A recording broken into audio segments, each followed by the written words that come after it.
I think like some of the courtroom proceedings were just dry. You know what I'm saying? I'm gonna show you how dry they were. There's like.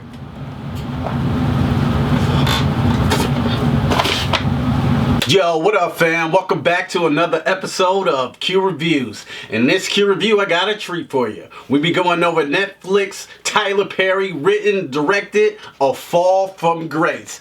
Now, A Fall from Grace stars Mekhi Brooks, Tyler Perry, Crystal Fox, Alicia Rashad, which Claire Huxtable, let's just say Claire Huxtable, and a little bit of Cicely Tyson sprinkled on. It sounds like a seasoning, doesn't Cicely Tyson is delicious. Anyway, the story of A Fall from Grace was only shot in 5 days. Let me put that out there. Only shot in 5 days at Tyler Perry's luxurious 300-acre studio, employing a bunch of black people down in Atlanta. People have jobs. He's creating and writing his own movies, and he shot this movie in 5 days, which is super duper impressive. Now the story of Fall from Grace is this woman in her elder years. She meets a younger man. It's everything she can dreamed of. Beautiful montages of walking in the park, laughing, taking pictures. Oh, my heart melts just thinking of this love story. But wait, there's a twist. This is actually a thriller.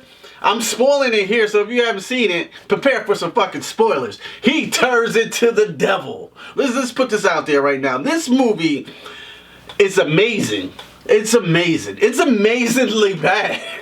Tyler Perry, what the fuck? Yo, I got mad respect for you. Like I said, employed all those people. You did this yourself, shot it in 5 days. This is impressive, but does this make this quality? No, this movie is shit. And you can't look me in my eyes and say you love this movie. You're lying to yourself, black people. Stop doing that. But I know all film is subjective or whatever, but this is some shit. Anyway, Mekhi Brooks' character ends up being the devil, and thank you so much for giving us the quote of 2020. It's right here in its awesome glory. I'm just gonna play the clip. So much.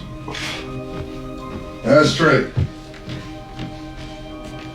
Ashtray, bitch! And he wouldn't leave.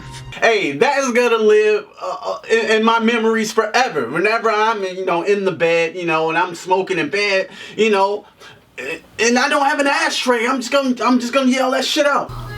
Thanks so much. Shit. Ashtray! Ashtray, bitch!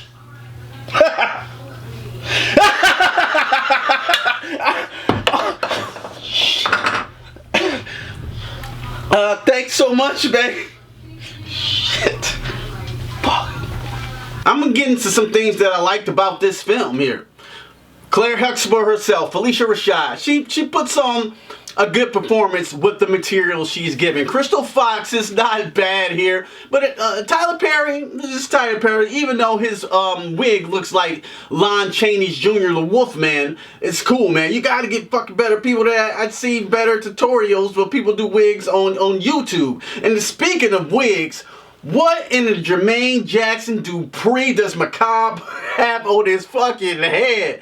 Yo, bro, oh my God, Beijing King, son. Like, a literal Sharpie that you used to write on bootleg CDs was this nigga's hairline, son. Shannon's character, played by Mekhi Brooks, he's like a mix between, remember Cameo, Word Up, Hey, and Orange Juice Jones to sing I Saw You and him walking in the rain. I miss you so much I followed your motherfucking ass. That's right. Now you close your mouth cause you cold busted. Now sit down here. I'm so upset with you I don't even know what to do. His performance was like calm and cool at first, like, oh, I'm kind of into it. He's kind of playing it off, and then he just switches to fucking 2 to fucking 11, just at a snap of a finger, and then he's just yelling, ashtray, bitch! And, don't be checking up on me. As I recall, it's my house.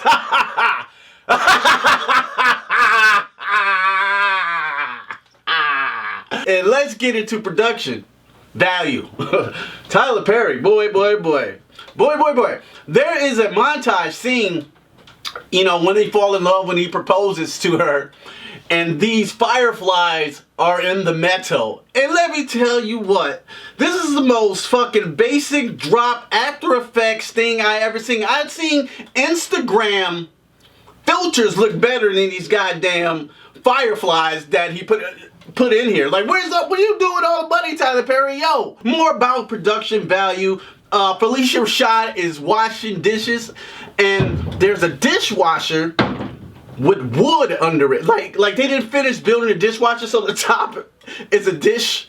It has a dishwasher components, and the bottom is just wood. Let me tell you what, your dishes are never gonna get clean that way. You can't put them in. You can't pull it out. It's just straight wood. I tried, you know. I tried, but I can't get my dishes washed if I only have the top part of a dishwasher. And what, Tyler Perry, are you feeding the extras? Because they're eating nothing. They're eating nothing. It's an extra in the background, right in camera view. This movie's so great. Right in camera view, drinking this water like this. He was gulping before the glass is empty, and he's gulping before he even gets to his mouth. So he's like eating air. You know what I'm saying? Just sitting there eating air. Imaginary food, you know, 0 calorie, vegan, crafts food diet. Tyler Perry got these people on. After she kills her husband, turns to find out he's still alive. Oh my God, this is a Scooby-Doo plot. It's a Scooby-Doo plot. He was alive the whole time, and Claire Huxtable was behind the whole motherfucking thing. Now, speaking of Claire Huxtable, well, he got he got with the ladies, Crystal Fox, to steal her money and take a second mortgage out on the house and all type of shit. But little behold, Felicia Rashad is keeping Bill Cosby's sleep victims down in the basement. These are all Bill Cosby old white women down in the basement with horrible CG flies. And let's talk about Cicely Tyson. Dear God. Tyler Perry, you got Cicely Tyson looking crazy. Shout out to Cicely Tyson, but in this movie, she looked like Yoda finna die in Return of the Jedi, son. That role, son, shit looked crazy. You had her acting crazy. Maybe it was part of the character. It was all over the place. By the end of this movie, I was roaring in applause because it was so batshit crazy. Wait a minute.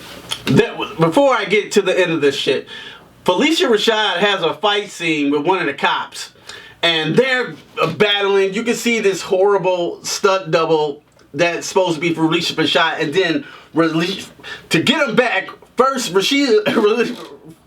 Claire Huxtable hits guy in the back of the head with a frying pan, some Bugs Bunny shit. Just when I think it couldn't get even more fucking Bugs Bunny, she throws a full bag of groceries at the cop, and he falls back like it's a fucking anvil. It's just that type of inconsistency. This is not even talking about how my girl's in jail and her hair is all fucking crazy, just like she's been on World Star fighting, and then all of a sudden it's kind of done up. Shit like her walking downstairs with some obviously after Labor Day white shoes and coming down with no shoes at all. It's gotta be consistently people on this set that's gotta be paying attention to this shit, right? I mean, if we can see it, you know, people were up in arms because there was a water bottle on Game of Thrones. That's a pretty big fuck up, though. You can't have a water bottle, you know what I'm saying, on Game of Thrones. That's crazy. This is not quality Tyler Perry, and I think you can hire the right type of people to make better films for you. Get a better writing team, better direction. I know you like to do this yourself, but sometimes, you know, we have to take our power and step back a little bit and maybe let other forces in play to end up making a better product. Because right now, you're the Master P of 2020. You got the I Got the Hook Up 2 movie right about now. If I had to score a Fall from Grace directed by Tyler Perry, shit, I'm gonna give it a 4.5 out of pure entertainment value that I had sitting up there and watching it and laughing at it. But for an actual movie and plot and everything, if I had to score it on a movie, yo, this gets a solid 2. Felicia Rashad was straight. The story, not the most predictable story I ever seen. Even though it wasn't predictable, I didn't see Bill Cosby sex slaves that Claire Huxtable had in the basement.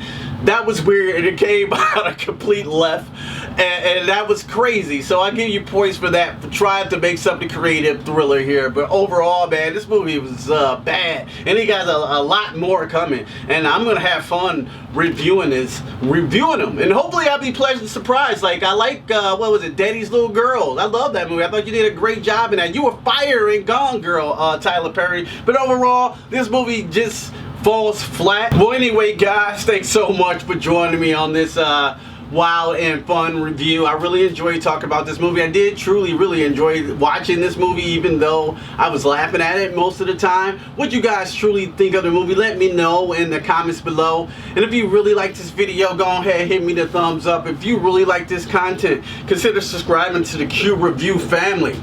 All of a sudden I wanted to go listen to Walking in the Rain, and don't just stare at it.